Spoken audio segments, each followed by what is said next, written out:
Let's take a few minutes to look at the derivative as the rate of change. So we've been learning about this thing called the derivative, and the key point is that the derivative is, one, the slope of the tangent line at a point, and we can also think of it as the instantaneous rate of change at that point. All right? So the average rate of change takes 2 points, but the derivative tells us how that function is changing right at that point. So if we kind of zoomed in on that point, what is the rate of change right at a given point? All right. So when we work with the rates of change and movement in physics and in calculus, we'd like to define the position function as s of t. So s of t is our position function. And then we have something called velocity, and velocity is the change in the position. So it's the instantaneous change. Well, instantaneous change is the derivative. So the velocity function is the derivative of the position function. If we want to change velocity, we call that acceleration. So acceleration is the change in velocity. So the acceleration is the derivative of the velocity.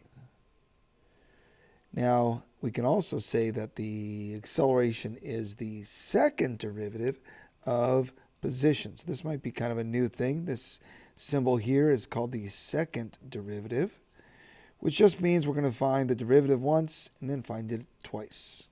The derivative of the derivative. All right? Well, let's look at an example that will hopefully help us understand what's going on here. So we have a diver jumping off a platform here. Diver's going to jump up and jump down into the water. And we know that at time 0, t equals 0 there, we know that the diver is on a 32-foot board above the water, 32 feet above the water. And we've got this position function right here. So the position function is s of t equals negative 16t squared plus 16t plus 32, where s is measured in feet and t is measured in seconds. All right. So let's start by finding the diver's initial velocity. So we need to find velocity. Well, what did we say here up here? The velocity is the change in the position. So the velocity is s prime of t. It's the instantaneous rate of change. So the derivative of s, well, we can use the power rule. Drop the 2 down. We have negative 32t plus the derivative of 16t is 16. And the derivative of 32 is 0. So we'll leave it at that. Now what we need to find is the initial velocity. So initial means at time 0. So v of 0 is negative 32 times 0 plus 16. Well, that's just 0 plus 16, which is 16. And this is velocity, so it's the change in the position. So it's the change in the feet per second. It's the slope, which is the rise over the run. The rise is feet, the run is seconds. Okay. Well, now the question is, what's the maximum height of the diver? Well, what's happening here? We've got, if we were to graph this s of t, the graph would go up and come down. Okay. And what happens at the peak?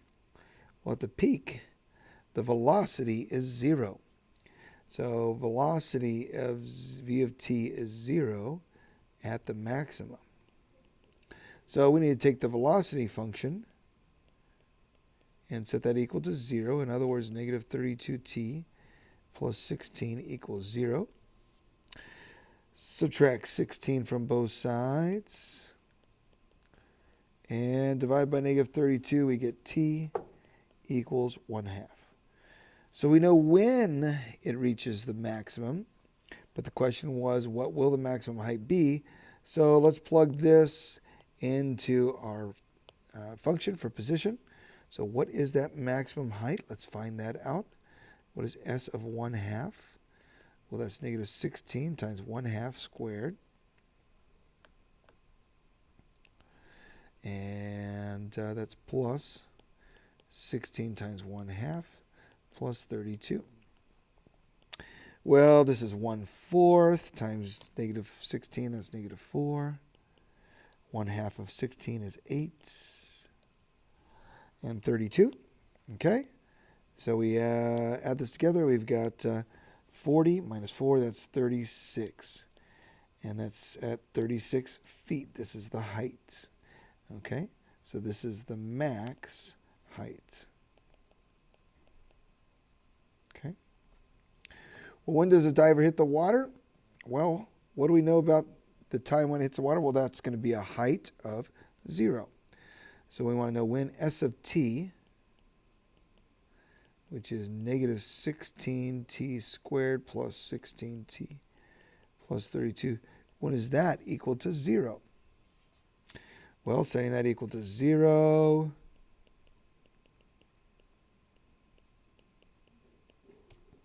we've got this equation. Let's divide by negative 16 to clean it up, since everything's a multiple of 16 there. It's kind of nice. So we have 0. That's not always possible, but that works. Divide by negative 16, so this will be plus t plus, actually minus 2. Because 32 divided by 16 is 2. Divided by negative 16 is negative 2.